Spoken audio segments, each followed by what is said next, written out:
Hello good morning ladies and gentleman, एक बार फिर से स्वागत है आपका हमारे न्यू वेपन की सीरीज में। तो दोस्तों, एक बहुत बड़ा खुलासा हुआ है जो हमारे एक्स एयर चीफ मार्शल अरूप राय है। उन्होंने एयर इंडिया की फ्लाइट 787 के बारे में एक बहुत ही बड़ा खुलासा किया है। कैसे हमारा अहमदाबाद में एयर इंडिया का प्लेन क्रैश हुआ उसके बारे में। तो दोस्तों, जिन्होंने हमारा चैनल सब्सक्राइब नहीं कर रखा, आप चैनल को सब्सक्राइब कर लीजिए। तो शुरुआत करते हैं आज एक और नई सीरीज की।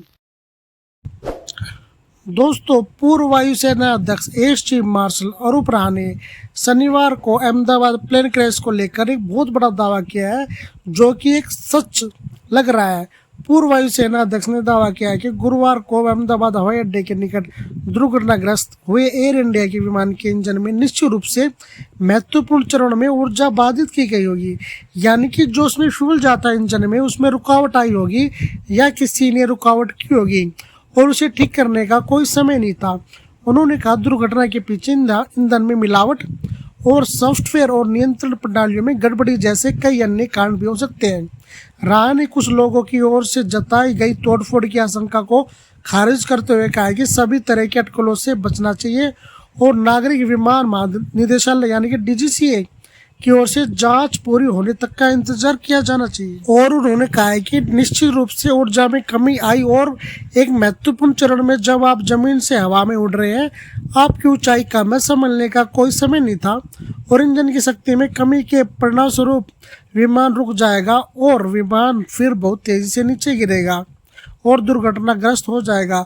और यही हुआ था। वायुसेना के पूर्व अधिकारी ने कहा कि बोइंग 778 ड्रीमलाइनर के इंजन धकेलते हैं और एक साथ दोनों इंजनों की ऊर्जा बाधित होना बहुत दुर्लभ है, शायद 1 अरब मामलों में एक है। कि राय ने कहा कि यह कहना कठिन है कि कहाँ गलती हुई। उन्होंने अन्य संभावनाओं के बारे में भी बात की।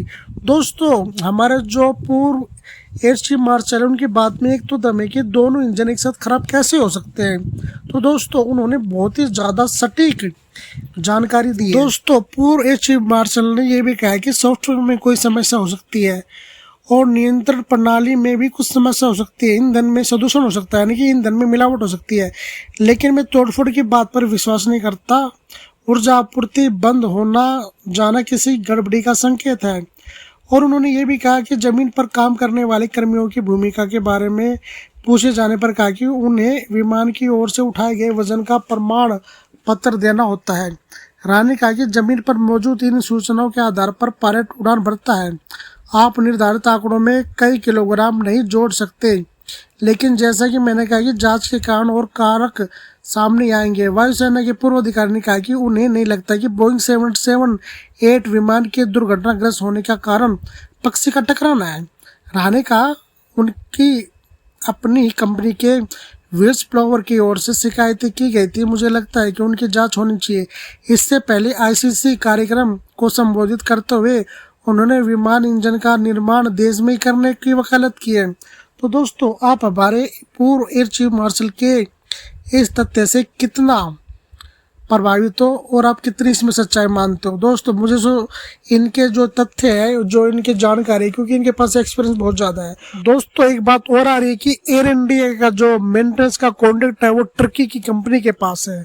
तो दोस्तों, अब यही बात हो रही है कि जो भी एंगल दिख रहे हैं इन्वेस्टिगेशन के, इन्वेस्टिगेशन एजेंसियां सभी एंगलों को छान रही है, एक एक चीज को छान रही है और एजेंसियों ने 3 महीने का समय मांगा है कि 3 महीने के अंदर हम आपको ये बता देंगे कि किस कारण से एयर इंडिया का बोइंग विमान 787 ड्रीम लाइनर इतनी बड़ी दुर्घटना का शिकार हुआ। और दोस्तों, हर प्लेन में डबल इंजन होते हैं। वो इसलिए होते हैं अगर एक इंजन खराब हो जाए तो दूसरा इंजन से फ्लाइट को उड़ा सके और उसकी इमरजेंसी लैंडिंग करा सके, हमारे पास इतना टाइम हो। तो दोस्तों, दोनों इंजन का फेल हो जाना बहुत बड़ी एक साजिश का हिस्सा बता रहे हैं। और जैसा हमारे एयर चीफ मार्शल ने कहा है कि इनके तथ्यों पे कितना भरोसा है, जरूर आपको मोटिवेशन भी करना। इनकी बातों में आपको कितनी सच्चाई नजर आ रही है, क्योंकि उनको बहुत साल का एक्सपीरियंस है, वो एयर चीफ मार्शल रहे हुए हैं। तो दोस्तों, ये जरूर आपको बोर्ड बॉक्स में लिखना। और जिन्होंने हमारा चैनल सब्सक्राइब नहीं कर रखा, आप चैनल को सब्सक्राइब करना। आज के लिए इतना ही। Thank you.